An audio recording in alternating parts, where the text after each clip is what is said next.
All right, party people in the place to be, vandals, and all you people out there, just trying to outlive death. This is a brand new episode of How'd We Get Here?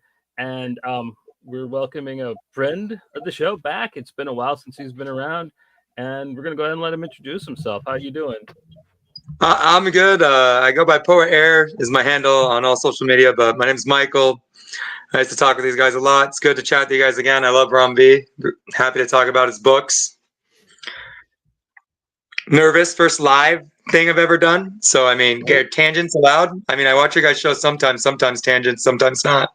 The show is about tangents. That's why it's called How'd We Get Here? It kind of goes back to when there was Pink Buzz and we had Goose on, and like the show would just kind of go anywhere. Yeah, with Goose it would, though, but my tangents are crazy. I just don't want to go. Just let me know if I'm tangenting too long. I don't know. Like I said, the tangent's the idea of the show. We are here to like have a topic, but like the entire point of this show is literally the conversation. You know what I mean? Like if like the books we're talking about leads to something interesting, or something dumb that just is fun to talk about, that's fucking fine. We're awesome. Well about that. So what two books are we talking about by Mr. V? Go ahead. We'll be talking about the many deaths of Laila Starr, as well as Dawmrunner. Laila Starr was by Boom, and I believe Dawnunner was a Dark Horse book. Image. It was Image? Dark Horse. No, it's Dark Horse. Okay. Yeah, it's Dark Horse. Yeah. That came out last year, I believe, Dawmrunner, and Laila Starr came out, in the middle of the 2021. Yeah. Yeah. And probably still his best book, maybe. Graffiti's Walls, really close too, but like, damn, Laila Starr. We're gonna get into it in a bit, but there are a couple issues in this book towards the middle of it that are downright masterpieces, man. That like issue 2, man. Issue 2 is so good. Yeah, I like is it issue 4, the one about the temple? Like that one really. A lot of people really like the cigarette one too, which is great.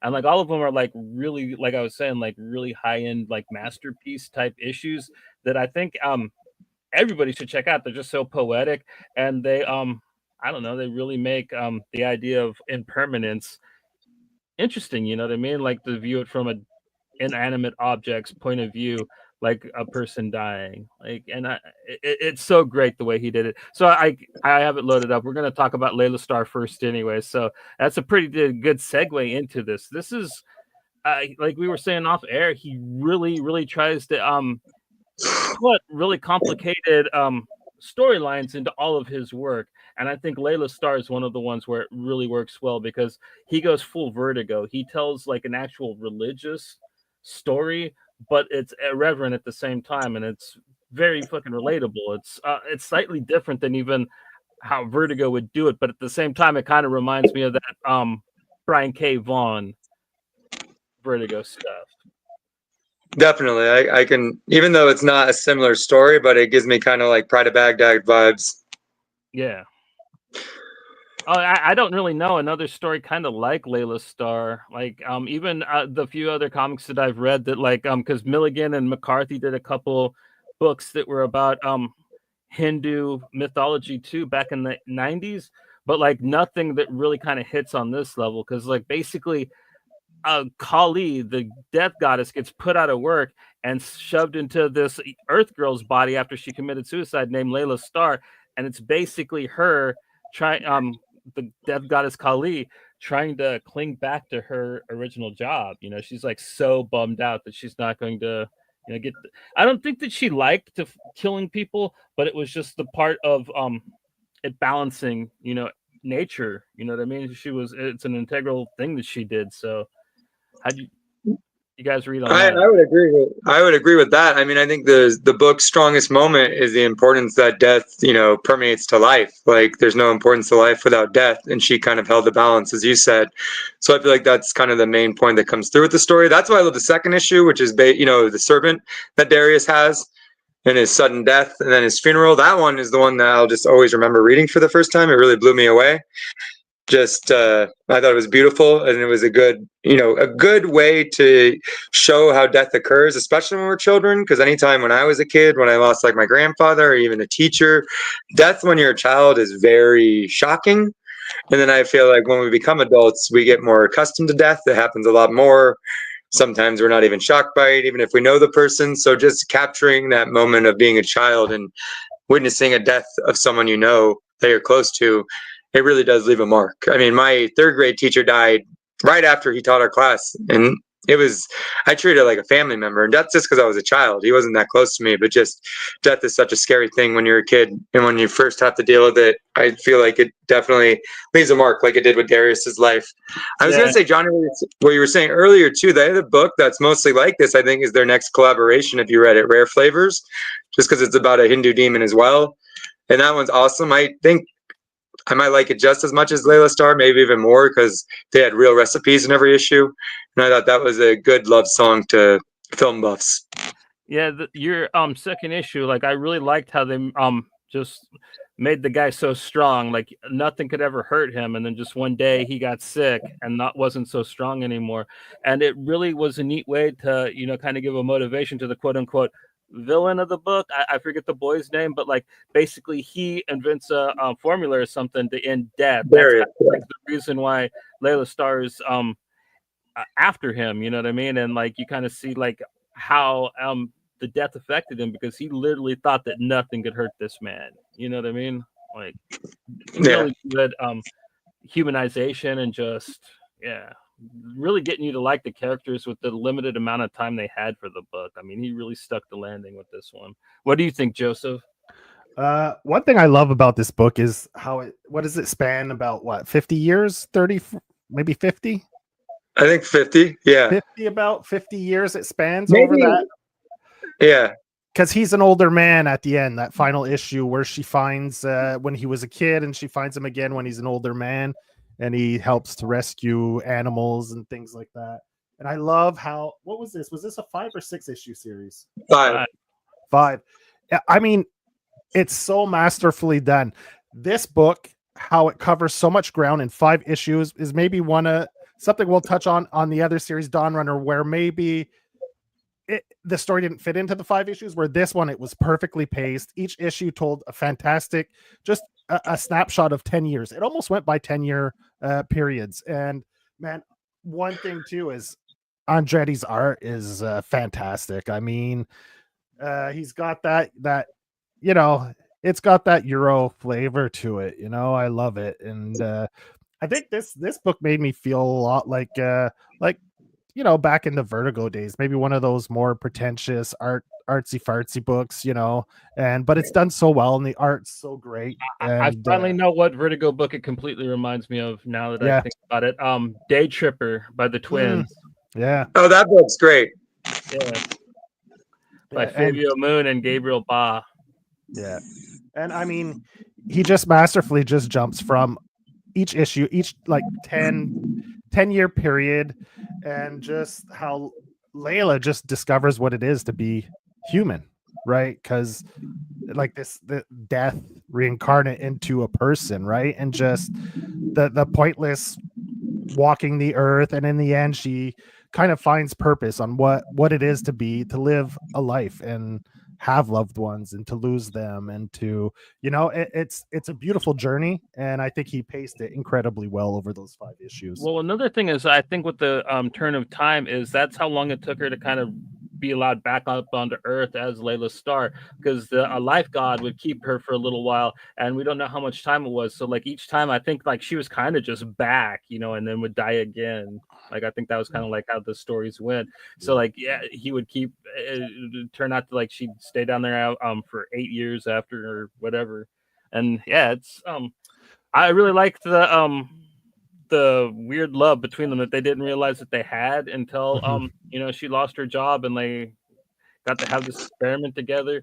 Like you said, man, like just done perfectly. Like I mean, he started off really good like this too. If you read Savage Shores, there's a reason why Rom is like where he's at. And I think that's still my favorite Rom. Yeah, and like it's good to see that he can still hit on that level, even though like he is kind of doing like his own version of Colin Bunn at the moment. I'm having such a hard time keeping up with Rom. Damn guy's got like I don't know how many books out every week, dude. Like he is insane. Like, and I'd almost consider this book almost like a prequel to Death from Sandman, right? Because this is a journey of death becoming. Because in Sandman, death is such an empathetic, like caring, like welcomes death as a gift, not as something dark and to be afraid of, right? She treats every person with such care, and it's and I think this book is kind of like this journey of death, reaching that point of understanding and having empathy for every person, and not just like being a job where it's just like, okay, I got to take this person to the other side without, almost like a doctor that doesn't have good bedside manner. She's learning to have good bedside manner right through this story kind of deal, which is kind of cool and fun. And especially when you have that much power, sometimes it's hard to, you lose touch with maybe what's important. And I think it's more a journey of her just discovering, maybe rediscovering herself at the same time as well. yeah. Well, I mean, not all the time is she doing work when stuff happens to her too. Like a couple of my favorite things in the book happened on accident, like the cigarette issue. Like she literally was just hanging out and like having at a party, and like this one cigarette just stayed in the ashtray until it wasn't anymore, and there was a big fire and she didn't make it again. Yeah, it's almost comical, right? Those that's one thing I love about is like the different deaths are pretty creative.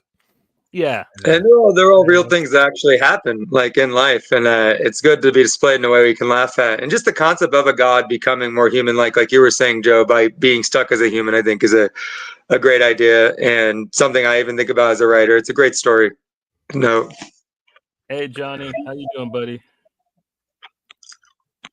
And then the next one, it's the one that touched me the most, man, because it was about literally the structure that she was like crashing at, and it's a Chinese temple, and there was only one person that was left to worship there, and when he passed, the building was so sad it caved in, and Layla was sleeping inside when it happened. Yeah. Actually, it doesn't just cave in on itself, like a big storm. Actually named Polly, which is named after basically who Laila Starr is, which very ironic, well played, Rom. That's probably my second favorite issue. That is a fantastic issue. Yeah. They're all great, really. I mean, it's hard to pick which one is, they all have something to offer. But just the idea, like a liminal space after nobody can return to it anymore, how actual sad and actually death that is for a structure, you know what I mean? Or a spot where nobody goes, it's just blank now. I mean, you see it happen all the time too, especially, I mean, so many buildings, not even just temples. So it's a great way to kind of show how time progresses. I mean, I'm not a huge fan of living in Vegas, but even here, when people stop taking care of buildings, even old casinos, the degradation, once someone stops caring about a property or, themselves, witnessing that decay over time, it is beautiful to see that happen in the temple. Who'd you say did the colors in this again too? Because well, not always, but there are just some vivid. I think it was maybe Andrade as well. I'm not 100%. It is Andrade, but there's a color assisted by, which I'm assuming is Flats, is Agnes Amaro. I know Amaro, yeah, Inez Amaro. Dude, the pinks, blues, and violets in this book are insane. They look like acid at a nightclub in London. I love it. It just reminds me of my 20s. Well, it's the show's colors too. So whenever I see that, it kind of sparks me up. Oh, cool. It's Drive's colors as well. I mean, Drive in my 20s, man, that just really inspired me. Did you guys have those phases where you just wanted to be in pink, blue, neon nightclubs?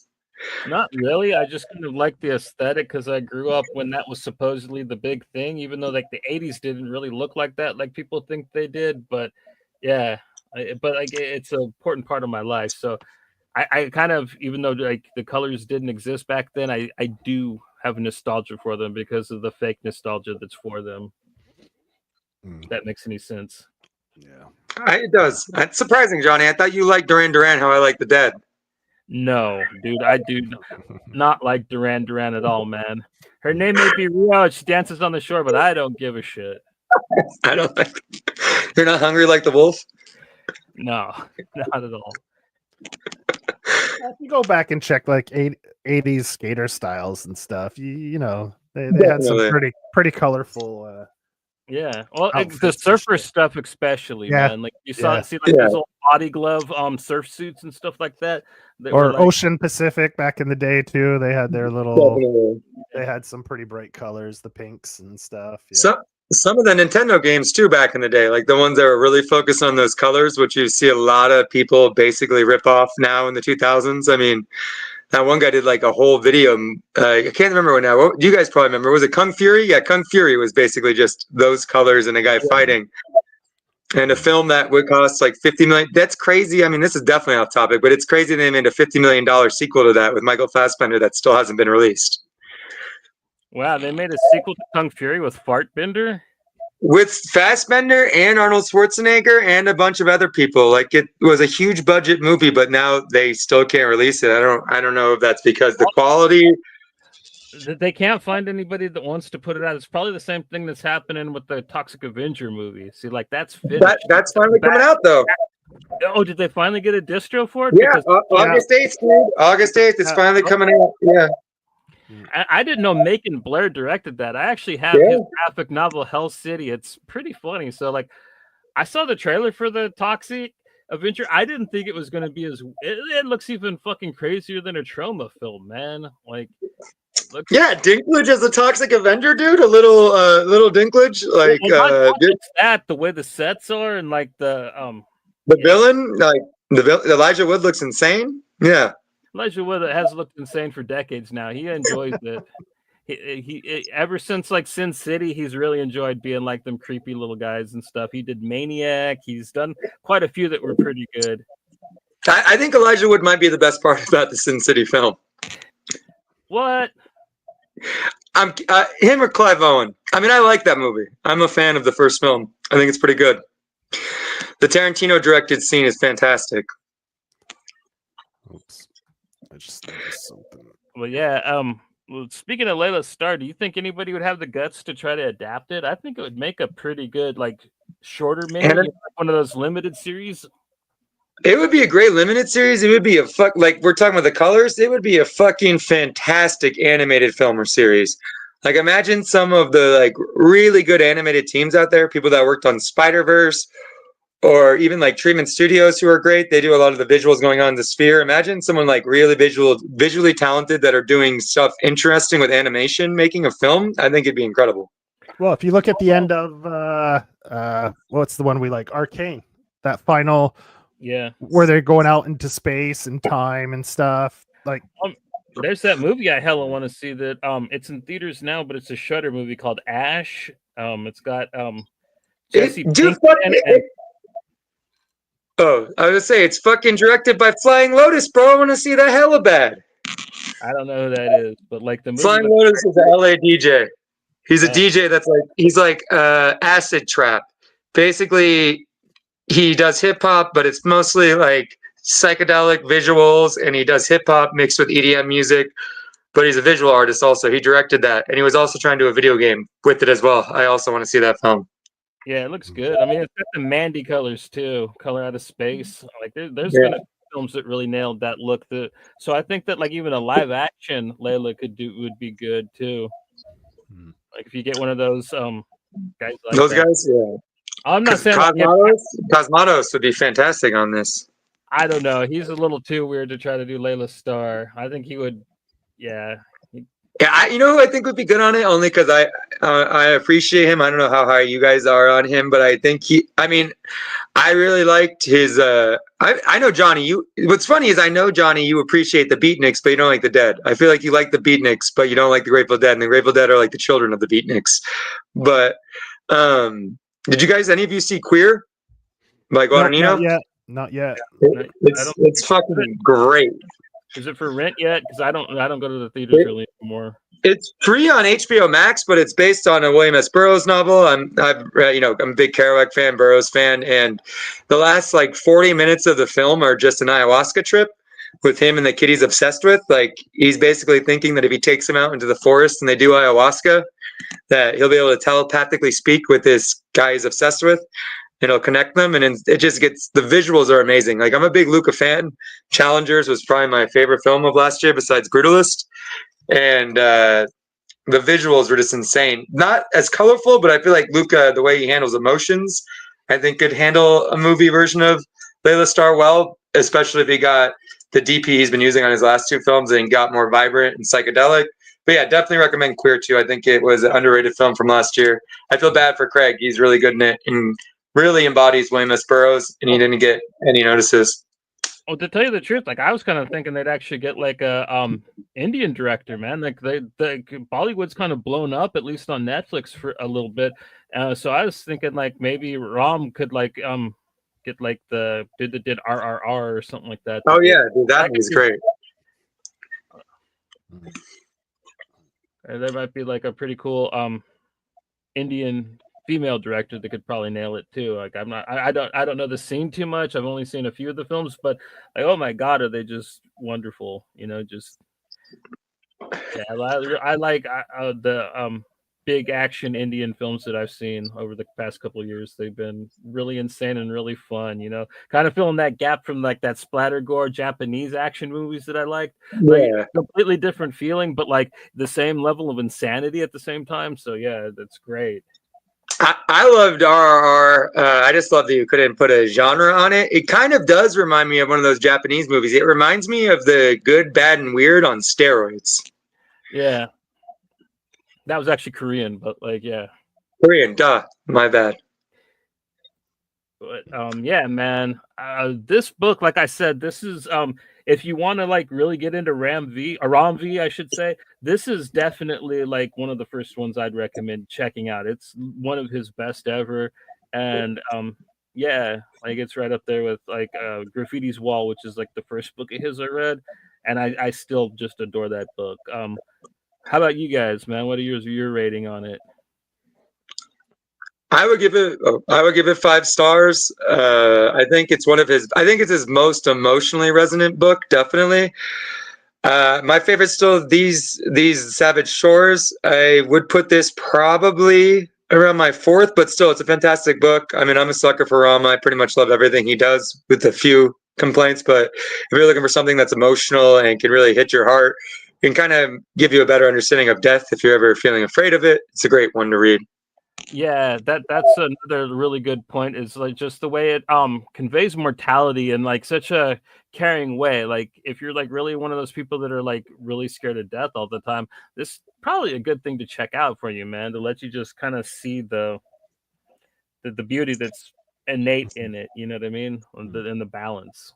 Go ahead, Joe. Well, I mean, it's a beautiful story, right? That spans like what do we say, roughly 50 years, close to that. And how it just comes full circle at the end. A beautiful little story. How one little boy just makes death realize like life's journey and how beautiful that journey is. And you know, if you stop and worry about everything too much and don't actually live, well, you're watching probably the best moments go by and not being in the moment. You know, stop worrying about, I mean, all those things you can't control, and just be in the moment and enjoy what you have and what you're experiencing in the moment. And I think this book kind of nails that in a very subtle way. But you know, just I just don't think people appreciate like how you don't have to be rich. You don't have like forget about the grass is always greener on the other side, you know? Like, and I think this book definitely shows a lot of different aspects of life, and like people, you can be happy regardless if you're rich, poor, whatever type of life you're living. I mean, and it's just looking for the beautiful little things that you can hold on to in life. And I think this story definitely kind of illustrates that. And you know, like you were saying, Johnny, just that little building, you know, like how no one ever comes to it anymore, and it's kind of sad. And then, you know, and maybe now, like you said, that was issue 2, the building's gone, and maybe now people will be like, oh shit, that building's not there anymore. And it's kind of that idea of you don't appreciate something till it's gone, right? So try appreciating the things while they're here before you have any regrets of like, oh, I should have, so yeah. And I think it tells each issue tells a little moral to the story. Each one has a little message. And I mean, they're simple, but so relevant to, I think, everyone's life, and everyone can relate to every little moral that each issue has. And it's just a beautiful little story of life. That I really appreciate that, Joe. I mean, you're a little bit of an older father than me. You've had kids, I think, longer than me, but I do that all the time with my daughter, like just appreciating every experience. I'll be stressed about something, bills, and I'll have to stop myself and be like, no, enjoy this experience. Your child, you're having a beautiful time. Catching yourself in those moments is super important, to enjoy them and not be stressed about the future, just to be here now. Yeah. I mean, shit's gonna happen. Whether it's not, a lot of stuff's not in your control. It's gonna happen. You gotta, just roll with the punches, make the best of it, and like just regroup and just make it the best of a bad situation. I know those are like cliches, but I mean they're cliches for a reason, right? Yeah. So anyway, but I mean it's a beautiful book. I think that anyone can read and relate to in some way. Either what, like we said, like you ask each person what their favorite issue is, and they might have a different answer. Like so yeah, great 5-issue arc. I mean it reads well. I'm not the biggest Rom V fan, but I really love this book, and I think it's a beautiful story that anyone could enjoy. Hell yeah. You guys ready to go on to the next book? Yeah, the next one's a little more action packed. The next one, a little more punchy. It definitely is. I'm glad I reread it too, because when we were talking before the show, like when we were first going to record a few months ago, Joe, I was way higher on this book because I just finished it and I didn't buy the hardcover yet or reread it. Mm-hmm. I still like it a lot, but when we were first talking about it, I was like, this book's amazing. I think I put it like 3 or 4 of my top books of 2024. I don't think I'd listed that high anymore, but I'm excited to talk about it. Well, it definitely isn't a bad book. I mean, no, not at all. We were talking earlier, and like Johnny said, like, I mean, I think it could have easily used a second arc because there's a lot going on in this book. And I think, what was it, 5 issues, this one as well? It's 5 as well. This could have, I agree with you. I think this could have been 12 issues. I would have been okay with it even being ongoing for a little while until Dark Horse couldn't support it. Yeah, because there's so much going on, right? This is a mech story where people, a little bit similar to Pacific Rim, right? They get into this thing and they kind of control. You almost have to train to be able to control these mechs properly. It's like they're almost like athletes, right? And these mechs are made to protect this walled city from these giant monster kaijus or whatever. And it's this splash page, the pilot running on one side of the wall and the Dawnrunner running on the other. Like this book's got its moments. There's like certain. Oh yeah, for sure. Like, damn, this is so cool. I mean, what's his name? Cagle? Cagle? Yeah, Evan Cagle. I'm a huge fan of him. Cagle does a beautiful job. I mean, his work on this, I think he picked the perfect artist to draw like the mechs and all this stuff. Like definitely great sci-fi. Like for a sci-fi book, he nailed it. Like I mean, visually, this book is beyond reproach. But yeah, I do gotta agree with your assessment of it being like Pacific Rim on just the fact that like how complicated the idea of the way that the pilot connects to this specific mech and how badly it's explained actually in the book. Yeah. Well, they kind of like, because then there's like that whole Ghost in a Shell type aspect of the guy from the past. His conscious or his ghost is haunting. Yeah. That's stolen from Evangelion. Like, no, it definitely is inspired by Evangelion. Shinji's mom being the basically brain of Unit 1. I was just like, okay, so like they took that, but then they made it kind of like a mystery. You know what I mean? Who's this guy? It's not a.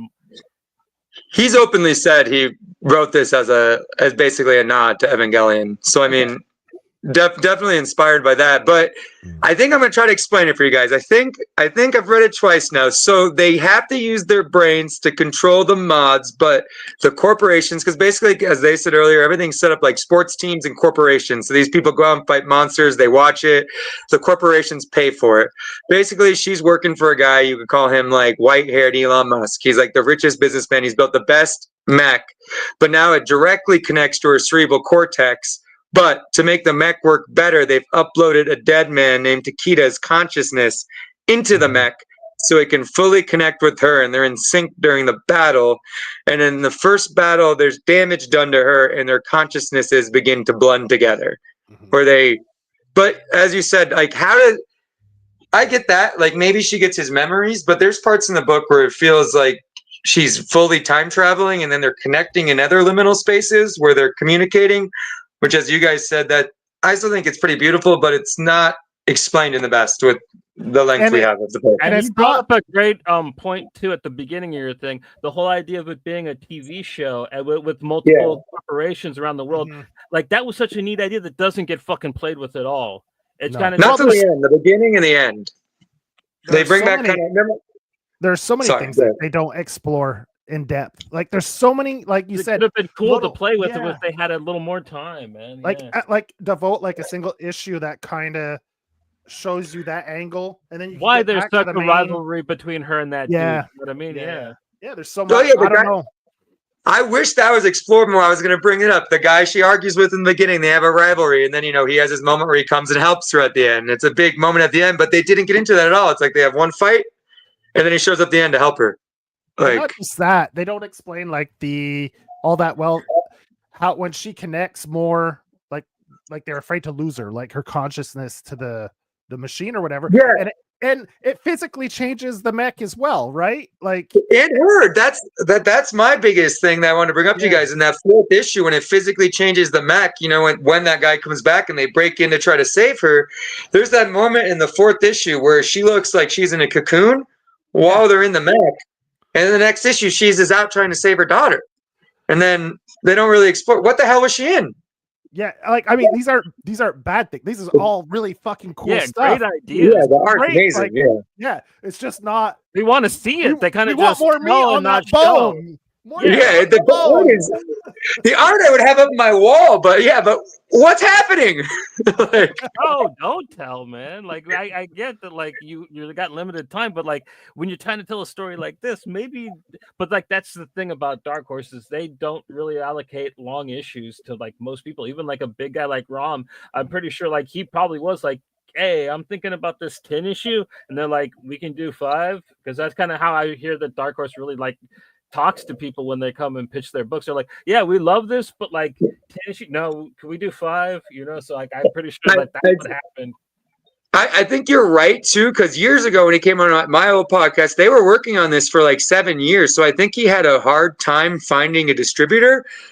For some reason, I think Image and who he usually works with, maybe even Boom, didn't want to distribute the book. So I think maybe he had to go to Dark Horse, and maybe that's why we got a truncated story. I mean, we'd have to know from the team themselves, but I know they worked on it for like 7 or 8 years before. He was working on it 5 years. They had, in 2019, they released the first stills before it had a company or anything, the black and white stills. And then he didn't release the name of the book till 2023. So that's 4 years of just Cagle working on the art. So, I mean, maybe those are things that are corporate decisions, not really the storytelling decisions. I mean, you could revisit it if ever, like, I don't know how the numbers were. I saw a lot of people talking about it on socials. Like, it seemed like a lot of readers really enjoyed it. It's a hit. They did a hardcover. Dark Horse. It's a hit, everything. Yeah, so it's beautiful too. Beautiful bound. It's nice. It's nice. I'm probably gonna get that. Yeah, it's clean. You could revisit this. There's so many things you could go back and revisit and rethread the story, right? Even though the way it ends, you could go back and like explore some of these threads a lot more in the story, I would love them to go back and Terrence Malick this. Like, go back, put in whatever scenes they maybe had to cut and make it a 12-issue series. That'd be great. Yeah, just continue. Like like maybe take a different character from a different point of view where she's still in the story, and you could like you said. like Mikey was explaining, I think the end is like they were calling for help, and this big fat mech that comes down and she has to fight, I think is what the other monsters were asking her to do. And after like dude learned to talk to it, they didn't communicate it very well, but I think that they don't have a problem with Tetsu anymore. I think that they helped him. You know what I mean? That's why nothing comes through the portal anymore. But then again, they did the same ending for Pacific Rim, and they came back and did the sequel, which I don't know. I kind of like it a little more than the first one, to tell you the truth. I mean, it's a terrible movie at the same time, but it's very fun though. Yeah, it's very entertaining. Yeah, and that's another thing, like communicating with the kaijus. You know, like they touch on it a little bit, but they never go. Like he never gets to dig in deep with any of the little like concepts within the book, right? It's there on the surface. He gives you just enough to be like, okay, that's cool, but never really gets to dig in and really explore it. Maybe he's hoping that this one will get adapted and like he can like work with the showrunners. Oh, I love that. Yeah, I have that one. Yeah, like it gets so psychedelic in that fourth issue. Like you guys are talking when they're communicating, and they're going through that stage. And then I definitely feel like there could have been more after that. Well, yeah, the idea that like we're doing spoilers. Like she basically was actually like enveloped into part of the mech at some point. She was literally that's what I meant. She's in the cocoon, and then like he rebuilds her, so like they could probably do something with that. Like maybe she can feel them now. I don't know what they could do with it, but there's a lot there, and there's that's why I'm glad we all are on the same page with the book, because it really is amazing. I really wish that all the points that like he kind of brought up in his own book got touched on, because it's a wonderful world. I would have liked the TV show and different corporations brought up. He could have did a whole arc on that and on her kind of coming up, and then with her first mech a little bit, and then they give her Dawmrunner, and like Takeda starts kind of coming in and messing around a little bit, and then like when she's fighting on the and like has major stress, that's when they actually kind of mind meld. Like there's a lot he could have did, you know what I mean? Yeah, but like I said, like with the publisher, like they probably just didn't give him the time, you know. Which and I love the emotions too with her and Takeda. Like it kind of becomes, you know, it needed to be more than 5 issues, because right now I'm even thinking about it. Like they even feel kind of a love for each other at the end, like the beautiful sequence you're just showing. Yeah. And kind of him realizing when he's losing his kids, and their love of him kind of sacrificing his consciousness so she could have a chance to save her kid is beautiful. And like the sequences of them kissing and melding together and going out. Beautiful art, like the showing, but it does go so quick. I mean, I think it probably that'd be a great thing to find out if Dark Horse made them. It's a ridiculously quick book to read through. Like in my second reread for the show last night, like I think I got through it in about 25 minutes at the longest. You know, and that jump at the end where you're like, oh shit, it's done. Like you're expecting like a whole and it's like boom. Right at the end with that little sequence with the daughter, and I was like, "Oh fuck, you're telling me this is how this motherfucker ends?" Love like, this panel, man. Yeah, I was like, "Holy shit!" It just seems so abrupt of an ending, you know. So, I think it's even like when we're talking about stories, I think a lot of it too, especially with bigger companies, because he has a new book that just came out yesterday. I know you guys usually trade read, but it's a Resurrection Man reboot. Super beautiful. Anand RK is doing the art, so he got Anand RK back. Anand RK's art is insane. He's grown so much as an artist, you know, since Graffiti's Wall. Really wish Radio Apocalypse ever got finished, but you know what? Dude, out of all of Ram's stuff, like I haven't read a lot, but I've read some of his stuff, and I really, really dug Radio. I loved it, but just hearing afterwards, especially because you guys remember we were all in the glory days. We were both doing podcasts. Vault would give us everything, and all these books looked exciting. And then with them and Aftershock, to hear what was actually going down afterwards, it just kind of sucks. In those series, it sounds, at least from Rams, that book will never be complete. And the way they set it up for the music, like with the little cues. So you could cue up that song. That Bruce Springsteen song. Yeah, you did that on Books That Made Us Cry. And it was great. And it was fucking fantastic. Yeah. He gives you the blueprint right off the front, right? Like this is how this book works. You'll find little clues, and that means cue up that song. He's like, I wrote this book with a playlist in mind specifically, and he had the artist, which was, who was it? Was it Andrade? The artist Anand K. Anand K. Yeah. Okay. And fantastic work on that as well. And he had the artist put in those cues, right? And it just added to the story so much. It was fantastic. I loved it. And what is it? I mean, just to show it off, like his art. Sorry, just talking about issues came out. Was it just one or two issues? Two issues, yeah. And then it's one of those things where I don't know. It had to do with stuff I don't want to talk too much on because I don't know the specifics, but I know that was back in the time where Vault and Aftershock were getting these deals where when you did the books, they'd release it independently and you got the profit, but then they owned, I believe, the intellectual property. Okay. So when any disagreements happen, like with that, you can't really take it to another publisher, I believe. Yeah. I'm not sure, but at least from what I understand. But to show you guys Anand K, just because he's on Resurrection now, like, this is kind of the stuff he's doing now. Like, both the labels were IP farming, right? They were looking for shit to sell to streaming services. The movie theaters, yeah. Yep, that's what they were doing, and then they ended up, like that's what I was saying was funny, Johnny. It's because they would, Vault and Aftershock, about the free books. They would send me everything, and I would market, do free marketing on them. And they were cool. But then to find out these creators, like Zach Thompson and Rom, and people I met through the podcast and on there, in the end they ended up doing shady shit, which sucked. Like, I just got a new Zach book, man. Like, it's an Oni book, Cemetery Kids. Yeah, I learned it. It was good. I liked it a lot. I just got the trade for it. That just came out. So But The Brother of All Men, though, I think that was going to be Zach's best book, and then they basically never paid Zach. So from this he talked about on Twitter, so it's not like I'm spilling the tea, but they gave him some kind of crazy deal, like $20,000 or something. It was a large number, and they took the film rights for The Brother of All Men, and then basically ended up not paying him. Years of work, him and the artist creating it. He never got a dime for it. Had to take him to court, and then that's kind of a lot of stuff going on in Vault too, is they weren't paying the creators. Okay. Well, I mean, good for Mad Cave. They picked up that slack and they put the workers to work, and they're putting out better books. Most of those writers are putting out better books than they ever did for Vault. Like, man, Mad Cave's great. Yeah. They got DB and Tim Daniel and all them gangsters back at work. You know what I mean? And our buddy George Thomas is working there. Like, I love Mad Cave at the moment. Mugshots was so good. The new Mugshot series. Did you get the trade of that yet? No, I actually got the single issues, but I haven't read those either, man. Like, the show kind of it's a sequel though. It's not the same as the single issues from Kickstarter. It's a new story. So he basically expanded the universe with the Mad Cave book.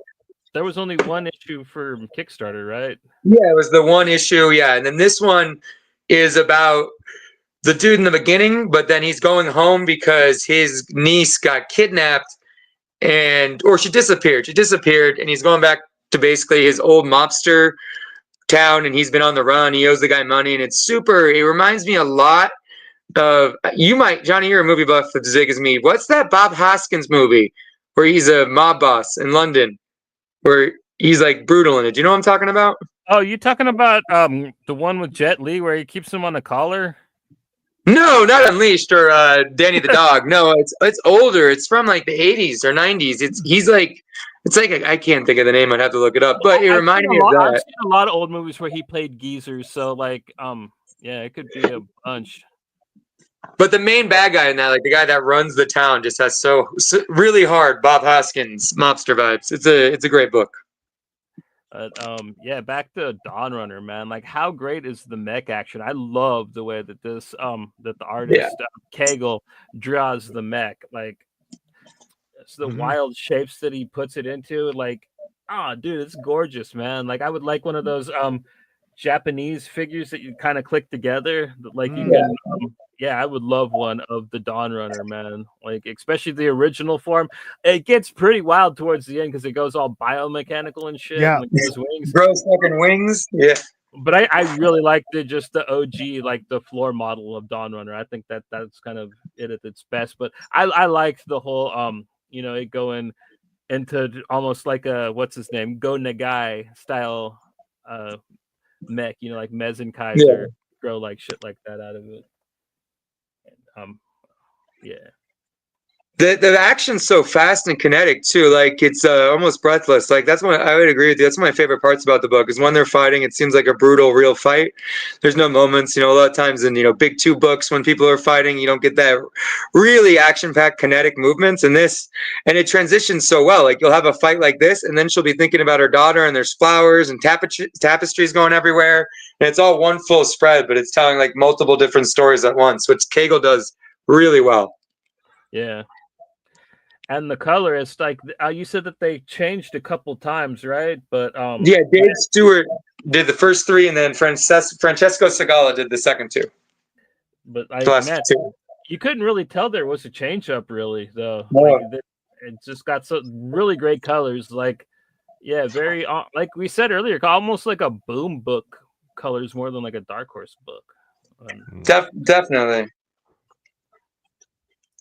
Yeah, I can't tell at all. That's one thing you point out well, Johnny, is like, yeah, the color has changed, but you can't see any disruption. And a lot of times in books you can when a colorist changes, or when a colorist works with the artists they're not used to. Like Carmen Di Domenico, he was doing basically like a in-between arc issue yesterday on Absolute Superman, and they use the Absolute Superman colorist. I'd have to look at his name. Usually great. He works fantastic with the artist Rafa Sandoval, who's on Absolute Superman, but it was just one of those things where sometimes new artists coming on with a new color, so you can just tell the difference when it's not the normal collaboration that was set up.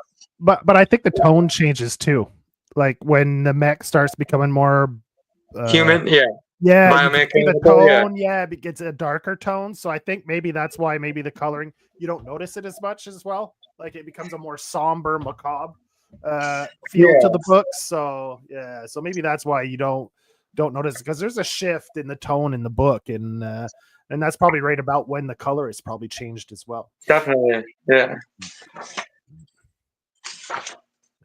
And I love, like you were saying, the kinetic art. I kind of wish that like he was able to do more, go crazy like Charouche does on Kings of Nowhere type of thing, and like does like a good 30-page mech fight with. I would have loved that with this artist and this team. Like that would have been so fucking cool, because like unlike a lot of actual mecha manga which I've read, like you can clearly see everything that you're looking at. You know what I mean? A lot of times with manga, you'll be reading and you'll be like, "What am I looking at here?" But like, man, it's just that's another great reason for more length. Like I could have took, I know you're agreeing with me that I would have just liked a longer series or even ongoing just for more of those. They could have done a silent issue. Like, because those are hot right now, just a silent issue of just a long battle. That would have been incredible. Yeah. I'm here for it. But yeah, Dawmrunner, I still give it an 8. You know what I mean? With all my complaints. It's definitely for me like an 8 or a 9. I was 5 months ago, I would have said 10 out of 10. No complaints. Fantastic book. Oh, fantastic book. Like I was saying before, it's not a bad book. It's just a book that just needed to be explored. Like a lot of these ideas just needed, if he could have just explored it more and really gotten into it and given like a little more depth to all these different concepts in the book. I mean, there's a lot there. Like there's a lot of ideas that just, he just got to skim the surface, right? And it would have been nice. Like the art, like we were saying, top notch. The story's a great story, great concept, great ideas. Just needed to be, a little more depth to it, right? It just lacked a little bit of depth. I found with everything that was going on in it. Oh yeah, definitely a world we wanted to explore more. Like even the the virus her daughter's afflicted with, because the Tetsa brought in some virus that like 40% of the population are affected with. It's basically like AIDS. Their body start attacking themselves. Even finding out about that, or how much that affected, everything going on. Like just more of the world would have been nice. Just diving in deeper. Yeah, it would have been a lot really cool.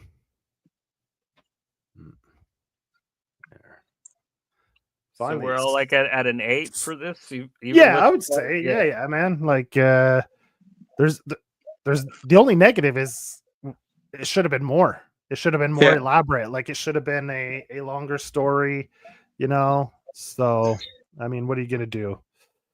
I mean, we don't. I'm happy with what we got. I would have liked more, but I mean, I'm not gonna. It didn't ruin the book for me. It just made me want more. Really, it just it made me hungry for more. And Yeah, I mean, I don't know. especially with like another really strange mech book that came out, Dan Waters' Homesick Pilots. That got like nice 3 arcs to stretch its legs. Yeah, I think that they should have gotten the same opportunity because like even that book, I still wish they explored a little more in it. You know what I mean? But yeah, But I mean, it's the type of world we're in now, right? A lot of companies don't want to take a chance. They'll give them 5.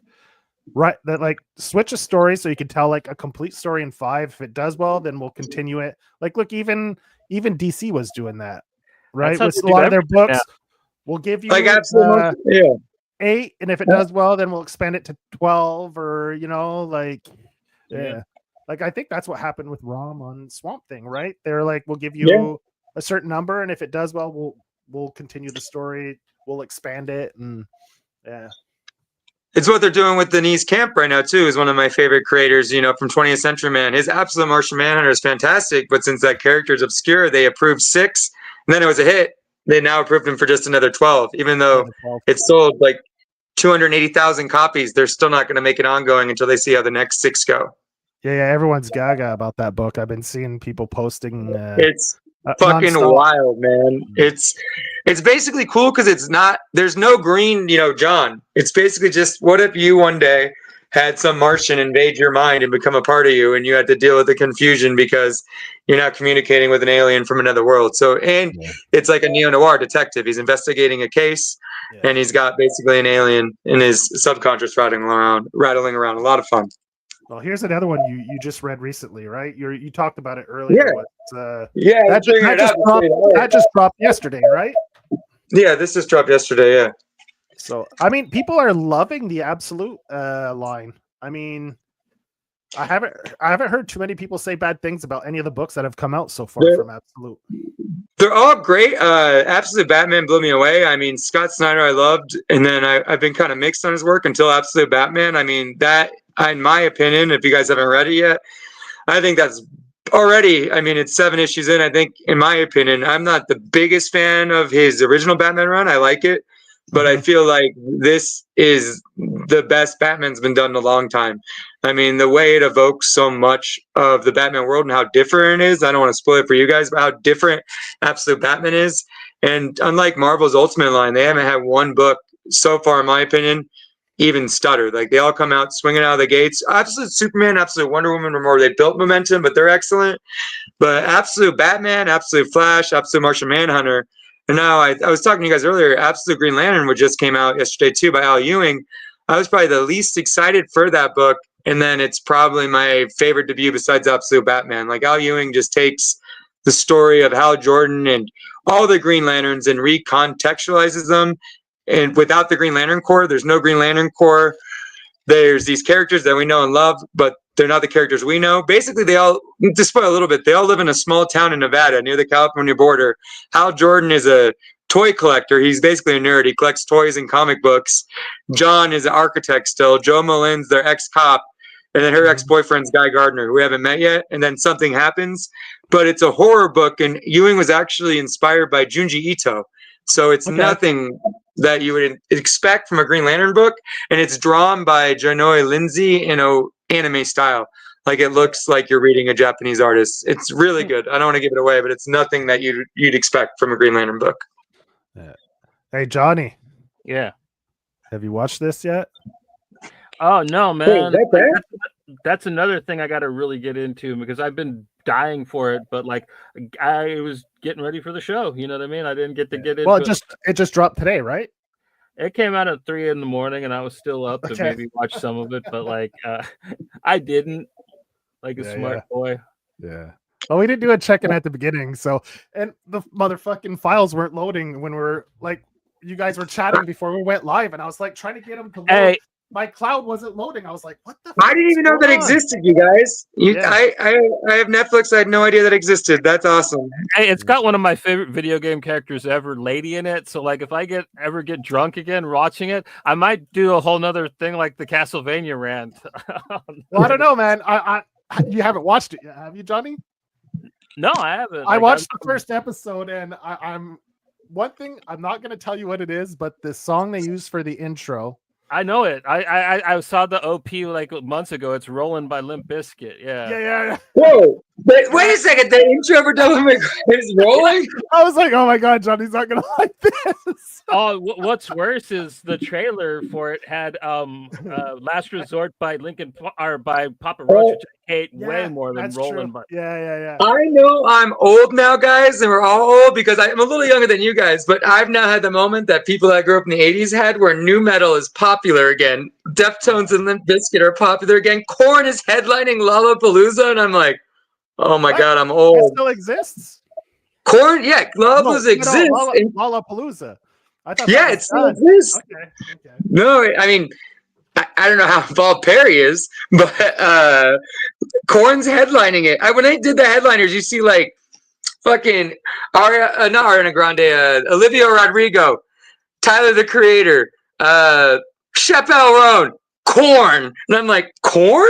Korn's that popular again? They're bigger than Vampire Weekend and all these other bands. Like Korn's that big? Yeah, most of the members are back. I think like Fieldy actually came back. So like, I think they have both the guitar players too. Yeah. Just the drummers, the only one that didn't come back. And then they were really huge on the When We Were Kids tour. Like that had a bunch of those new metal bands, and I think that probably like really recharged them a little bit. But from what I understand, they only played the first 3 albums too on their new shows. They only play the old shit. Yeah, I had to work when we were young here, and it was cool to see that. It's just weird that some of those phases they just keep repeating. Not that I really want to ever listen to Korn again, but their first 3 albums were fun when I was like in junior high. I didn't hate it. I mean, was it their first or second album with the song "Blind"? Well, I actually have a lot more time for Limp Bizkit. I just enjoy how cheesy they were. So like the $3 Bill Y'all's album, and then the album after that, the Significant Other. I actually listened to those too. I wasn't sure if you'd like it because I know like Arcane had the Imagine Dragons opening. I'll take Limp Bizkit over Imagine Dragons. And then Creature Commandos was playing a lot of Goggle Bordello. So I was like, oh man. The problem I have with that is there's a lot of really awesome Russian punk bands, and we only played the one band over and over again. I'm like, oh man, give some of the other ones a time to breathe, man. Well, I was just curious to hear if you were going to be like, oh fuck, another like. Well, the good thing about Netflix is you can skip the OP. So yeah, exactly. If I get a little tired of listening to "Hey ladies," I have a funny story for you guys on the same topic. So back in December, Lunar had some issues with their shipping, and the books didn't come to my shop. So there's a shop here called Torpedo, which is owned by the drummer of System of a Down, John Dawmrunner. Okay. And I have my friend. I'm going with my friend. He's not a comic fan at all. He's just a musician fan. And I'm getting there. He's not always at the shop. And I happen to go and just see if they have this book I'm looking for. I get out, and literally right in front of me, I almost run into him, is John Dawmrunner and his wife. And his wife is just giving me the worst daggers. Like she just thinks I'm going to say something to him. And I just look at him and go, and walk over, and my friends walk behind me, and I'm like, that's the drummer of System of a Down. He's like, you're full of shit. And I was like, no, it is. And then he looked him up, and he's like, oh shit, that is him. And I'm like, yeah, he owns comic shops here. And for some reason, there's a lot of weird stuff to System of a Down, but a few times at that store, they've got crap here because Trump stuff. And I'm like, wait a second. I feel like people in System of a Down can't support Trump. That's like System of a Down is no government, right? Wasn't that their whole thing? No. I don't know what I know the bass player is really into that too. I would have, if I ran into him, I'd have probably been cheesy enough to say like, I cry when angels deserve to die. And it's like, oh, that would have been great. Yeah, I just did nothing. I mean, maybe it was really his wife's vibe because they probably thought I was a regular and he's not there much. They were just, he was remodeling the store, and I just happened to walk in while he was walking out. But I just felt awkward because he's never there, and I was just like, oh, that's him. I would have said something. I could just tell they were probably tired, and the wife was definitely giving up energy of please don't. do nerd out right now and be like, hey, oh my God. I just gave him the nice look and nod. Like, it's cool he's a nerd. I mean, it's cool that when you get to see people like that nerd out, and it's always fun. Like with comics and like the dead, it's always fun for me when I find out people that are famous like the same stuff I do, especially when they're niche. Not something you could imagine everyone just being like, yeah, they're cool. So, I mean, it's cool he does that. I think they're the best new metal band, probably. Yeah, maybe. I don't know. System of a Down. Their first album was really good. I mean, Deftones, I mean, are they considered new metal? Yeah. Deftones are great. Are they? I didn't think they were. I didn't think they were. First out, they were probably up until a little more. Yeah. What the self-titled album that had Minerva on it was probably the last album of theirs that you could call new metal. But like, the first three, like White Pony. Yeah, because of what was that Little Maggot song and stuff like that. Those were, they had some pretty new metal songs still on White Pony. Yeah, I love the Deftones. They're another band that's really reemerged recently. They played down-tuned 7-string guitars, new metal. Yeah. End story. There was an article I was reading today about the founding fathers of new metal. That one person said it was System of a Down, Limp Bizkit, Korn, and Linkin Park, and they were arguing with someone that said it was Slipknot, Linkin Park, Limp Bizkit, and Korn. And I feel like Slipknot's more metal. I feel like System of a Down probably is more metal. Slipknot's a new metal band. They never went fucking full metal. No, in my opinion. And the Slipknot came out just a little bit after, right? Like, I mean, they're the second wave of new metal. Yeah, I agree. Slipknot came out when I was like leaving high school, whereas like Korn and shit, like I was listening to in junior high. Like the Deftones were huge because they were in Sacramento, and then Korn was in Bakersfield, and I was in Modesto. So like, they were. I forget you were from Cali originally, Johnny. You were like right near where I'm from. Yeah, right in the middle. I'm a Desto boy. I fucking cruise McHenry. You know what I mean? Then you have like, I mean, Helmet was long before all those bands, and they had definitely like a new metal. Back then they called it all alternative metal, like with White Zombie and Helmet and those bands. Those were alternative metal bands, but they were basically. I'm trying to think of this other new metal band, and I know you guys will laugh. I know Johnny will know them. It starts with the P, not POD. That's a Christian new metal band, but the one I'm trying to think. 5000. No, that's another good one. It's the guy had dreads. He had dreadlocks. I feel like it's a 3-letter one like POD, but it's not. You're thinking Head P. Thank you, Johnny. I'm thinking of Head P. You're 100% correct. I loved them when I was 12, dude. They were one of the first, though. Like, honestly, like they are godfathers of it. Like, I would have to give them their flowers, even though I was never a fan. They were one of the first. They predate Korn, I think, right? Mm-hmm. Yeah, I was 12. I thought they were the coolest fucking band in the world. They even had that album where the kids in the Jinko jeans, like on the cover with the spray paint can. That's new metal as shit. Fucking Jinko jeans. They're back, right? Aren't people wearing those again? Or at least I've seen them online. I think they tried, but I think it died pretty quick. Yeah. You guys remember the Jinko comics? They made comic books so you could fit in your Jinko pocket. No, specifically formatted to fit perfect into yes, the pocket. That exists. You could look it up. I'm not lying. They made a few books so you could fit it in your back pocket. And I'm just like, that is time to be alive. I bet you think that comic book is like a ripoff of that MTV cartoon Uptown. You know what I mean? Just about like cool, oddly drawn graffiti artists, in big pants. You're 100% correct. The main one had a graffiti artist. You are. Linkin Park. And now Linkin Park's a Scientology marketing tool. I'm just kidding. Well, they kind of are. Yeah. From what I understand, that lady, she went to Danny Masterson's trial and like fucking tried to yell at the witnesses. So I'm just like, yeah, dude. And you're gonna have her sing Chester's songs. I'm not a Chester Bennington fan. I don't like Linkin Park, but like, dude, that's fucked up because that guy went through shit, and now you're having somebody that completely discredits his ass. Fucking doing and that is so disrespectful. I'm not either, but my friends that are into them, they're passionate, like deadheads. People that are really big Linkin Park fans, I they know. are really into I them. even know people that like they're into like death metal and black metal, but like Linkin Park was the band that first got them into heavy music, and they still like ride or die for that fucking band, even though you wouldn't know that they liked Linkin Park to begin with. So yeah, they got some. And cool. I mean, like, I would have been happy if they did like a comeback if like it wasn't so controversial. You know what I mean? Like, cause like it's kind of neat when it happened. I remember when Alice in Chains did it. I thought it was very entertaining for about 15 minutes. You know what I mean? So I'm pretty sure like, and I like Alice in Chains. Like I grew up with them before I got out of the punk rock. So like, yeah, when they had the new kid, the Brazilian kid come in that could sing just like Wayne, that was fucking cool. You know what I mean? So. Yeah, Linkin Park, I have a friend really into them, like at my work, and then recently I just had a moment where he went to see Creed, and he thought, because I was like, yeah, Linkin Park's pretty cool. He wanted me to go to a show with them, and I was like, yeah, maybe go to a Linkin Park. This guy was so excited to see Creed and was sending videos to me, and I didn't want to be a dick because Creed's not my bag, but dude, he was so pumped, sending the eyes wide open, and he was doing his like dancing during it, and I was like, it's crazy. Creed has fans like this too.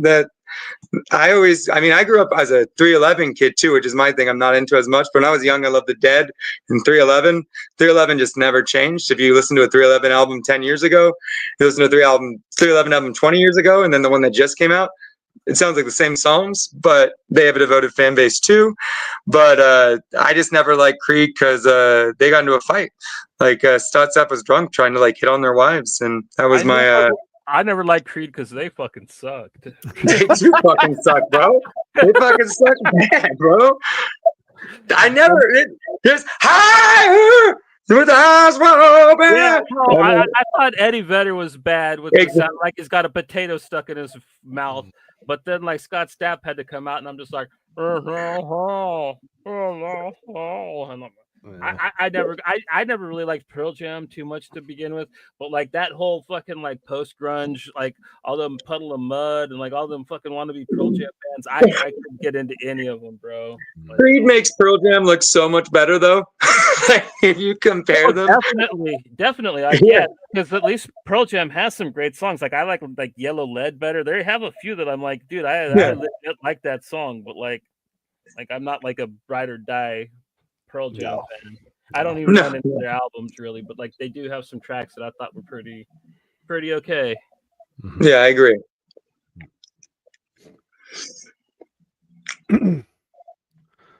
So that's it. Rom V, man. Rom V, yeah.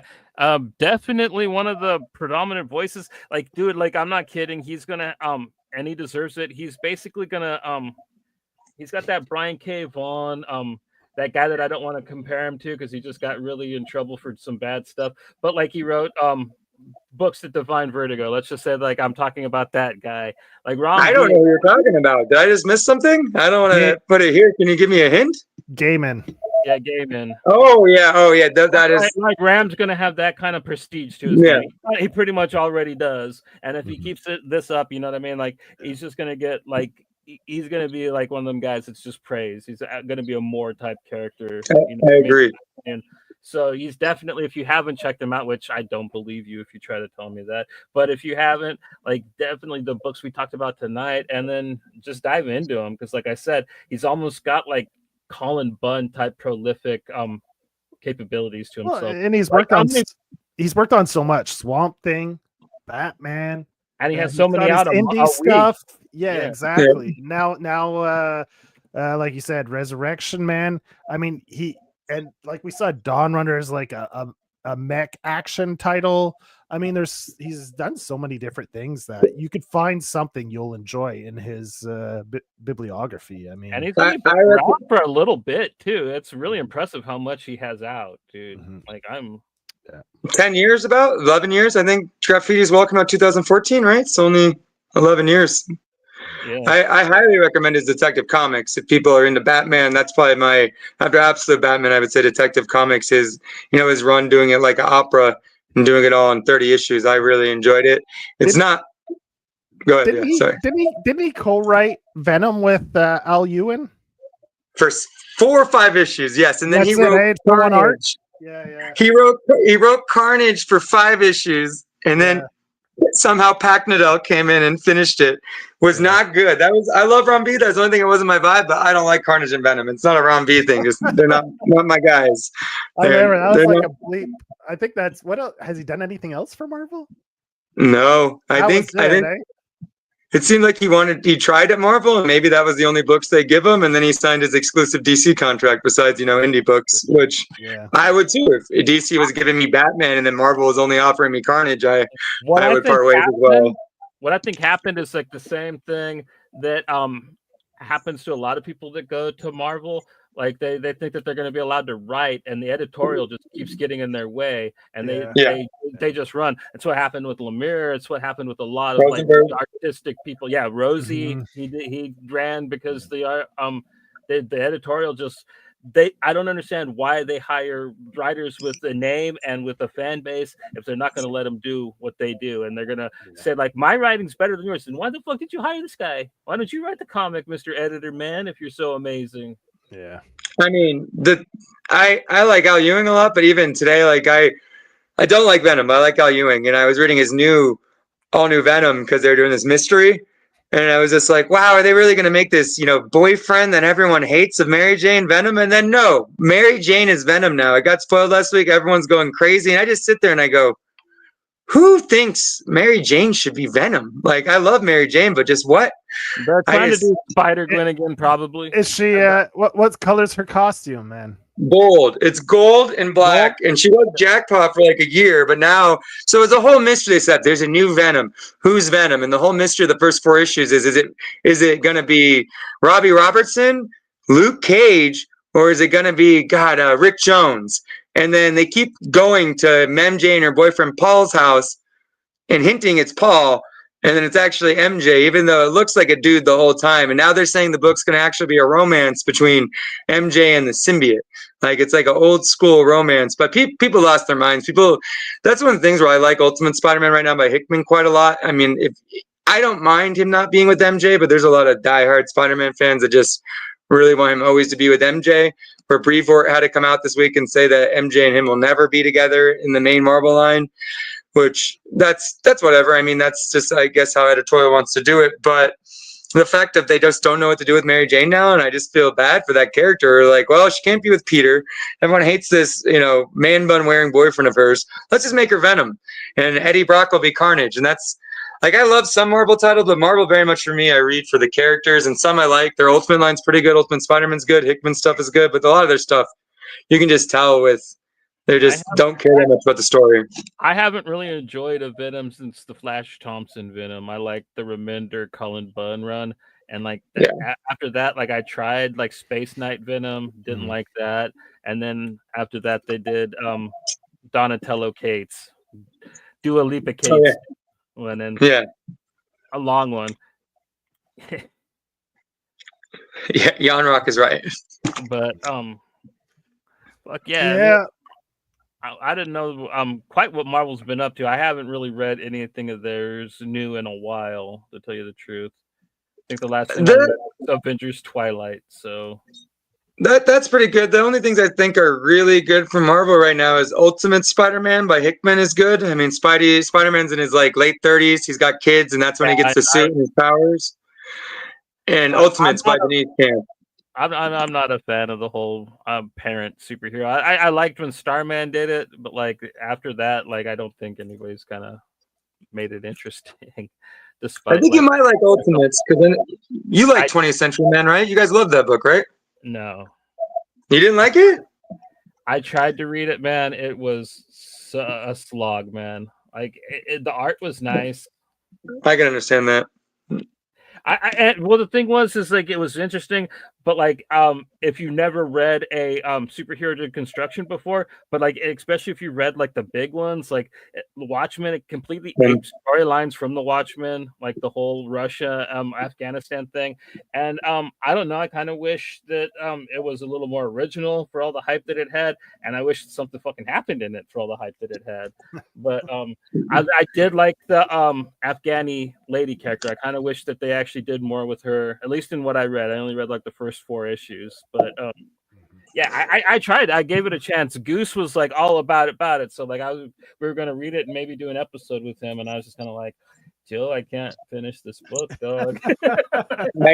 It happens. It does. I enjoy slow books. It happens to my roommate all the time. I'll read a book, and it got to the point where now, if I read something that's slow, I won't have him read it anymore because he'll get it. He's a comic collector like me, and anytime it's slow, he's like, "Why are you telling me to read this book? I couldn't even get through the first issue. It's just talking." And I was like, I kind of like that. That's not everyone's cup of tea.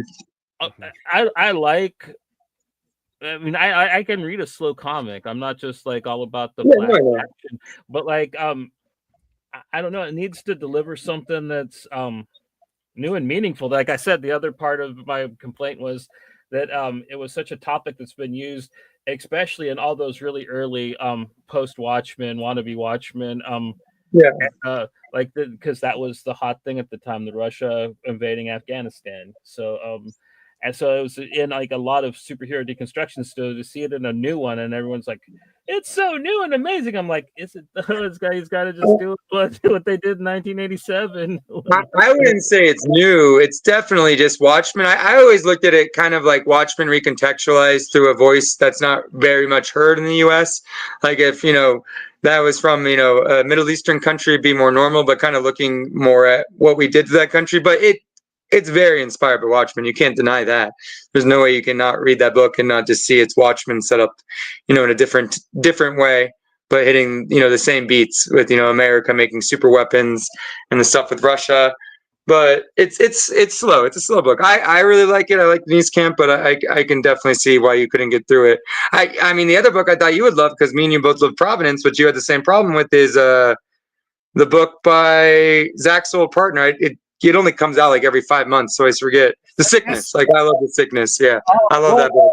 The thing is like they spent so much time in the first issue with just them talking about fishing and their dad in the army, and I kind of understand what they were doing, but I don't think that the scene needed to be so fucking long, because it took up almost the whole book, and then by the end you just had the lady scared in her chair, and like he didn't send us the other issues, or if he did, Joe didn't give them to me, so like that's all I really got from that book, and I'm like, it's at 6 now. I'm like, I'm not sure I want to buy and read this whole thing, from what he showed us. I think you'd like it. I mean, it's not done yet. I think they have 2 more issues. I like the other book they did, though. You know what I mean? I loved Under Black Stars. Going back. Oh yeah, I love that book. Yeah.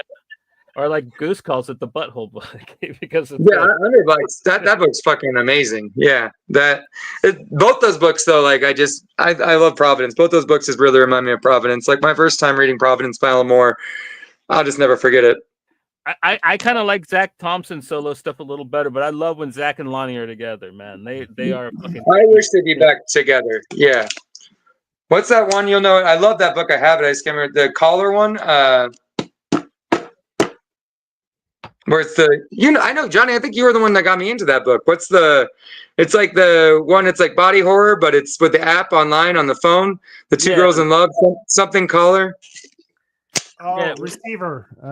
Lonely Receiver. Lonely Receiver. Lonely Receiver. Lonely Receiver. Yeah, that was their last book together. I like that book. They would be good for them to rejoin. I thought that Zach just wrote that, and was that just Zach? I might be wrong. Yeah, you might be right. Because it was all like psychedelic and trippy, like Zach likes to do everything. Yeah. That's my bad. I can't think of their last book together then. It's been a while. It's kind of sad, but like at least I understand why they'd want to break loose. Like being part of a team, especially with writing, might get a little frustrating when you want to like go a certain place with the character, but your partner's like, I think we should keep them where they're at. Like fans are liking it. Yeah. Into the Unbeing's been fantastic by Zach. That's the second part of it just came out. But if you haven't read that yet, Johnny, I think you definitely dig into the Unbeing. Okay, cool. Like I said, I just got the Cemetery Kids Oni book, the trade for that. Yeah. And also, like, man, I gotta shout this out before we end the show. I got right before the show, I got a care package from Keenan Marshall Keller. He was really appreciative to our show on the humans, and he gave me copies of his newest book, Vengeance is for the Living. I am so excited to get into this off air. I don't know what I'm gonna do. Devil May Cry or read this, but it's gonna be a tough decision tonight, man. Like, goddamn. But Yeah, Joe set that up. Joe is Mhm. like the greatest fucking co-host ever. I'm castmate. I don't want to call him co-host, but like, dude, like I won the lottery, man, and like, some people like they can't even find a co-host, you know what I mean, or like a castmate, and you know what I mean. That's pretty bad because I don't know what I'd do without Joe, man. Like he really pulls more than his weight on the show, you know what I mean? Oh, So I mean, Yeah. I like just chatting about stuff, and so it's fun. and I also we're get gonna to, have Keenan on the show now because yeah, because of this Keenan and Alex. which would be fine anyways. Like I'd talk to that guy no matter what. Like I bet just off the humans, and I got a humans patch too. Like it's Yeah, well, that's what I reached out to him was for the patches. Because I asked Tom, I was like, "Oh, you guys still have any of those patches left?" And he was like, "Oh, he's like, I think so, but Keenan has them." He's like, "Reach out to Keenan," and then he's like, "Yeah, if you want, I could come on the show and talk about the Vengeance book there." And I was like, "Oh," I said, "Well, do you still have copies of that?" He's like, "Yeah." I was like, "Well," 'cause I said Dean got a patch too, so I dude. sent, yeah. This book looks so great, dude. Like the art looks like Revenger, man. It looks like a Forsman book kind of, you know what I mean? It's got that same aesthetic and Yeah. color to it. So Mhm. I'm really excited to get into it. So I had him send what was it, 4 issues? So he Yeah, sent the well, first. He the sent funny 4 thing is issues to you. the issues are funny. The first one is like a regular issue, and then after that they're kind of like trade paperbacks. They just Okay. get bigger and bigger. So it's an awesome format. Like What's the name again? Vengeance. Vengeance is for the Living. It's a Okay. floating world comic. So it's you're gonna have to look to find it. Yeah. But they have their own web store, I'm pretty sure. Yeah. Yeah, you could go. That's You an could find awesome it on- description. Just the fact it gets longer and longer. Yeah. Well, also like he's so good at doing grindhousey stuff, and this seems to be like a revenge comic, which is one of my favorite styles. With I think undead people in it. I'm not quite sure. I just kind of flipped through it a little bit. I am so excited. Like I love getting free stuff, especially from awesome people. So it rarely happens, but like, man, it's cool when it does. And so thank you, Joe, and thank you, Keenan Marshall Keller. And last thing I want to say before I get off is just shout out because I told my wood Patrick Horvath had a one shot come out called Free for All, which is great. I don't know whoever read Beneath the Trees Where Nobody Sees, but Free for All is fantastic. It's set in a future where we as a people unite, and basically, if any corporation heads, CEOs commit any crimes against humanity, they're forced to fight in gladiatorial combat. Yeah, and then whoever. That's just a one shot. That's just a one shot. It's a one shot for now, but in the interview in the back, he hints that there might be more coming soon. But right now, it's a one shot.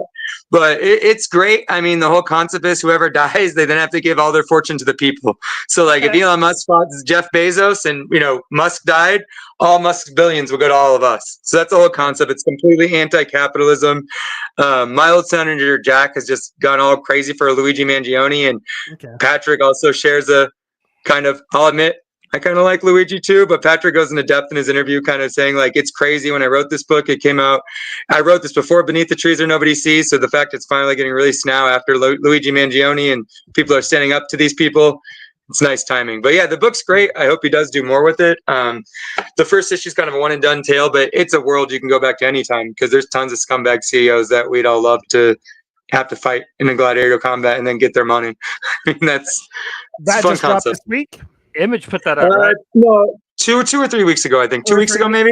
Okay. Yeah, it's been out though for a little bit. People should still be able to find it at their comic shops. Then it's still fairly new. It's sold out, but the second printing just got announced yesterday, so they have more coming. So they'll be able to grab that for a comic shop. Beautiful book. Cool. Yeah, awesome. We don't really have anything planned until the 11th when we're going to have John Lees on an afternoon episode. We're going to talk about Dan to Dan with the man himself. It should be pretty fun. Like he's pretty excited to talk about something besides his own work on a show. So yeah, it's going to be cool. Yeah, that's awesome. You guys are talking about that. Yeah, it should be fun. Yeah, he was a huge fan. We're talking to him on Blue Sky about it, and like, yeah, he can't wait to get his opinion. He's such a funny guy, man. So talking about this He- show, I can't wait to hear. He's awesome. He got me into my favorite manga of all time, 20th Century Boys. I mean, that was just off of his suggestion. I ended up reading the whole thing like 4 or 5 years ago. So yeah, he's got great taste. Great guy. Yeah, for sure. Yeah. And Yes. that we'll have something probably earlier than that next week for you, hopefully. I think we got the music episode coming up at the end of the month too. We're finally going to be doing 26. Yeah. It's not going to be called Pink Distortion no more. It's called Heavy Rotation. And I can load that up actually. Here, I'll go get it. Where's the banners? There we go. I'll just keep jabbering. I'll go find it. Yeah, our first episode's going to be albums. Our favorite albums that we'd recommend to get somebody into punk rock. So that should be a lot of fun. We're going to have some friends on. That's why we're like planning it in advance. And yeah, dude, that's going to be pretty cool. Joe came up with another really smooth logo. Can't wait to see. Yeah, I can't wait to do because the music episodes were always fun. Yeah. There we go. I found It's been a year since we did one, probably, right? At least. Oh, I'd say it's getting closer to 2. I don't think we've done one since we rebranded. So yeah, no, I don't think we've done one. There we go. That's awesome. Yeah, so this will be the first one we do with the new.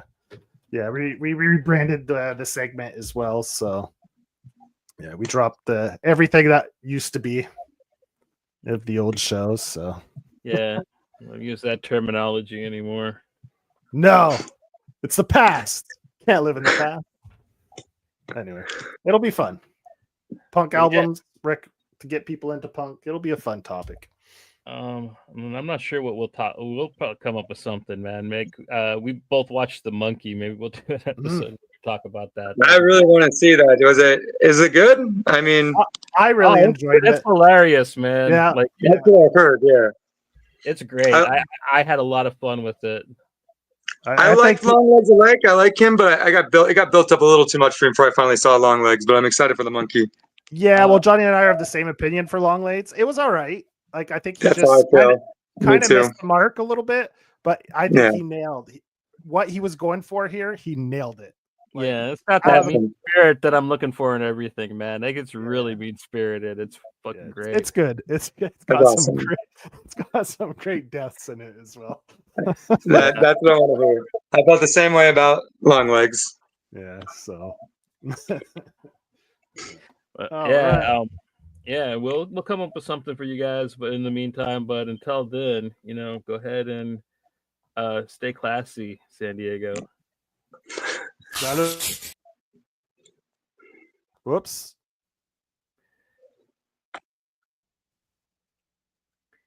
What are you doing? I'm just gonna hang up.